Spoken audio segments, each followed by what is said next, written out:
Welcome to day 4 of 15 days before you enter 2025 and आज हम discuss करने वाले हैं किसी भी पेरोल सॉफ्टवेयर को परचेज करने से पहले, किसी भी पेरोल सॉफ्टवेयर को कस्टमाइज करने से पहले ऐसी कौन सी चीजें हैं जो हमें ध्यान रखनी है।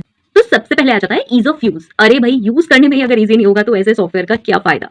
यस, इंश्योर करें कि जो सॉफ्टवेयर है वो यूजर फ्रेंडली हो और एक इंट्यूटिव इंटरफेस हो, जिससे साफ देख के पता चले कि ये सॉफ्टवेयर में क्या क्या चीजें हैं। यहाँ पे ऐसे फीचर्स देखिए जो कि गाइडेड सेटअप विजार्ड्स के साथ हो, डैशबोर्ड्स हो और क्लियर नेविगेशन हो। ऐसा नहीं है कि हम पजल्ड हो जाएं कि ये सॉफ्टवेयर कैसे है, क्योंकि आज कस्टमाइज कराना किसी भी सॉफ्टवेयर को सबसे ज्यादा सिंपल है। ओके, नेक्स्ट आ जाता है कंप्लायंस विद लॉज। कंफर्म करें कि जो सॉफ्टवेयर है वो कंप्लाई करता है लॉज के साथ। मतलब अब इसका क्या मतलब है? इसका मतलब सीधा सीधा है कि जो हमारे लेबर लॉज हैं, local labour laws, tax regulations और आपके स्टैट्यूटरी रिक्वायरमेंट्स हैं जैसे कि पीएफ, ईएसआई, टीडीएस, वो सारे इसमें इनकॉर्पोरेटेड हैं। क्योंकि जब आप पेरोल बनाएंगे और आपको दोबारा से ये सारी चीजें करनी पड़ेंगी अलग से अपने आप कैलकुलेशंस, तो वो बहुत टफ पड़ जाएगा। और सॉफ्टवेयर किस काम का अगर वो टैक्स कंप्लायंसेस, लॉ कंप्लायंसेस ही नहीं करके दे रहा। नेक्स्ट इज देखिए कस्टमाइजेशन एंड स्केलेबिलिटी। चेक करिए कि जो सॉफ्टवेयर है वो कस्टमाइज हो सके ऑर्गेनाइजेशन पॉलिसीज के हिसाब। देखिए टैक्स लॉज, लेबर लॉज, ये तो वही है जो ऑल ओवर इंडिया है।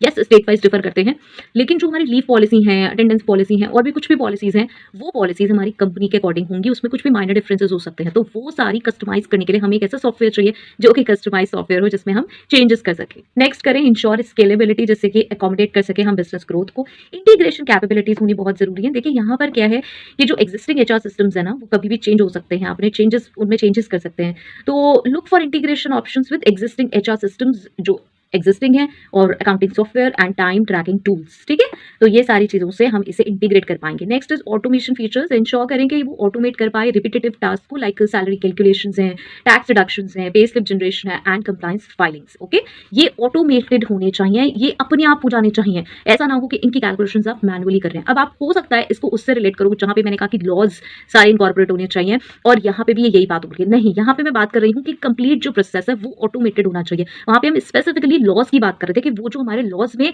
प्रोविजंस लिखे हुए हैं उसके अकॉर्डिंग ही हमारी सारी डिडक्शंस हो, लाइक पीएफ, ईएसआई की। ओके, सो ये दोनों पॉइंट्स में डिफरेंस है।